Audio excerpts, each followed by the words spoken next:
द्वितीय विश्व युद्ध से जुड़े एक बहुत मशहूर सिद्धांत में एक खतरनाक कमी थी। दूसरे विश्व युद्ध के बाद एक सवाल पूरी दुनिया को परेशान कर रहा था।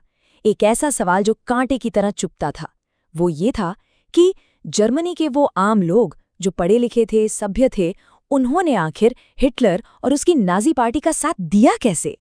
देखिए, ये सिर्फ कोई किताबी सवाल नहीं था, ये एक भयानक पहेली थी। हॉलोकॉस्ट की जो दिल दहला देने वाली सच्चाई सामने आई, उसके बाद समाज वैज्ञानिकों पर बहुत ज्यादा दबाव था कि वो इसकी कोई ठोस वजह खोज कर निकालें, ताकि इतिहास में ऐसा भयानक दौर दोबारा कभी ना आए। और फिर साल 1950 में थियोडोर एडोर्नो और उनके साथियों ने मिलकर एक जवाब दुनिया के सामने रखा, एक थियरी जिसका नाम था द अथॉरिटेरियन पर्सनैलिटी। हिंदी में कहें तो सत्तावादी व्यक्तित्व। तो चलिए समझते हैं कि आखिर ये सिद्धांत था क्या। देखिए, ये जवाब आते ही बहुत ज्यादा पॉपुलर हो गया, क्योंकि इसने एक बहुत मुश्किल सवाल को काफी आसान बना दिया। इस थ्योरी का निचोड़ बस इतना था कि कुछ लोग अपने बचपन की वजह से एक खास तरह के व्यक्तित्व वाले बन जाते हैं, जो उन्हें फांसीवाद जैसी विचारधाराओं की तरफ आसानी से खींच लेता है। अब जरा इस स्लाइड को देखिए, ये इस थ्योरी की पूरी चेन को समझाती है। इनके हिसाब से सारी कहानी शुरू होती है एक बहुत ही सख्त और दमनकारी पारिवारिक माहौल से। ऐसे माहौल में जो बच्चे पलते बढ़ते हैं, वो अपने माता पिता के खिलाफ गुस्से को अपने अंदर ही दबा लेते हैं, और फिर यही दबा हुआ गुस्सा बाद में समाज के कमजोर समझे जाने वाले समूहों या कहें कि अल्पसंख्यकों पर नफरत बनकर निकलता है। और बस इसी से बनता है एक सत्तावादी व्यक्तित्व, जो बिना सवाल किए हुक्म मानता है और अपने से कमजोर पर जुल्म करता है। तो सवाल ये है कि भाई ये थ्योरी इतनी पॉपुलर हुई कैसे, इतनी जल्दी? देखिए, इसकी पहली और सबसे बड़ी वजह थी कि ये एक तरह का नैतिक आराम देती थी। मतलब ये कहना बहुत आसान हो गया कि अरे वो लोग हम जैसे नहीं थे, उनकी तो पर्सनालिटी ही अलग थी। दूसरी बात, इसके पीछे विज्ञान का ठप्पा लगा हुआ था। एक टेस्ट था एफ स्केल नाम का, जिसने इसे भरोसेमंद बना दिया।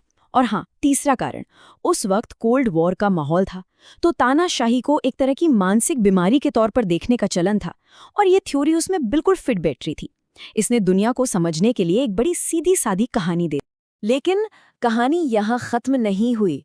1960 का दशक आते आते इस सिद्धांत की वैज्ञानिक बुनियाद पर बड़े गंभीर सवाल उठने लगे, और जब इसकी गहराई से जांच पड़ताल हुई तो ये पूरा का पूरा ढांचा ताश के पत्तों की तरह ढह गया। इस थियरी की जो सबसे बड़ी, बल्कि कहें कि जो घातक कमी थी, वो था इसका मापने का तरीका। वो उपकरण जिसे एफ स्केल यानी फासिज्म स्केल कहा गया, यही वो टेस्ट था जिससे पता लगाया जाता था कि कौन सत्तावादी है और कौन नहीं। और असल में यही टेस्ट ही पक्षपाती निकला। तो इसमें गड़बड़ी क्या थी, ये स्लाइड इसे बिल्कुल साफ कर देती है। एफ स्केल में कुछ ऐसे सवाल थे जैसे आज्ञा और अनुशासन ही वो सबसे जरूरी गुण हैं जो बच्चों को सिखाने चाहिए। अब जो इन बातों से सहमत होता उसे सत्तावादी मान लिया जाता। मतलब ये टेस्ट सिर्फ परंपरावादी यानी दक्षिणपंथी सत्तावाद को ही पकड़ सकता था। ये उस तरह के सत्तावाद को पूरी तरह से नजरअंदाज कर देता था जो परंपरा के खिलाफ हो, जैसे कि कोई क्रांतिकारी तानाशाह। तो ये टेस्ट शुरू से ही सिर्फ एक ही तरह की सोच को खोज रहा था। इस खुलासे ने मनोविज्ञान की दुनिया में एक बहुत बड़ी बहस को जन्म दिया। इंसान का बर्ताव उसकी पर्सनैलिटी से तय होता है या फिर उसकी परिस्थिति से? पुरानी थ्योरी ने तो सारी गलती इंसान के पक्के चरित्र पर डाल दी थी, पर वो उस माहौल और हालात के असर को समझने में पूरी तरह नाकाम रही, जो किसी से कुछ भी करवा सकते हैं। इस स्लाइड पर सोच का ये फर्क एकदम साफ दिखता है।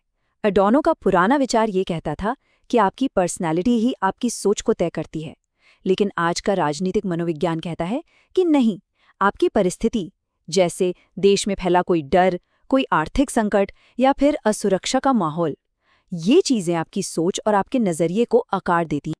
और पता है, यही आज की सबसे जरूरी समझ है।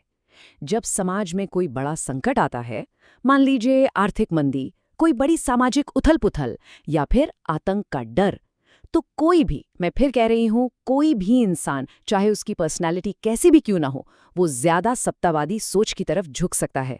ये किसी खास किस्म के लोगों की कोई बीमारी नहीं है, नहीं, ये एक साइकोलॉजिकल रिएक्शन है, एक मनोवैज्ञानिक प्रतिक्रिया जो हम में से किसी के भी अंदर जाग सकती है। तो क्या इसका मतलब ये हुआ कि अथॉरिटेरियन पर्सनालिटी वाली थियोरी एकदम बेकार थी? नहीं, बिल्कुल नहीं। ये वैज्ञानिक तौर पर भले ही गलत साबित हो गई, लेकिन इसकी जो विरासत है वो बहुत जटिल और ज़रूरी है। इसने जो सवाल उठाए थे वो आज शायद पहले से भी ज़्यादा मायने रखते हैं। चलिए इसके फायदे नुकसान का एक हिसाब किताब करते हैं।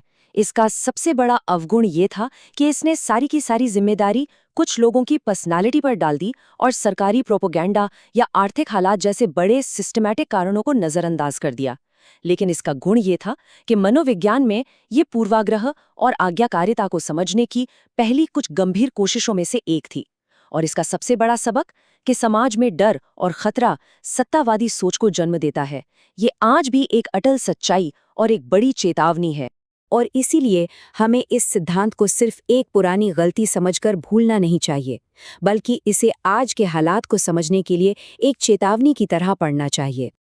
और ये पूरी कहानी हमें आखिर में इस बेहद ज़रूरी सवाल पर लाकर छोड़ देती है।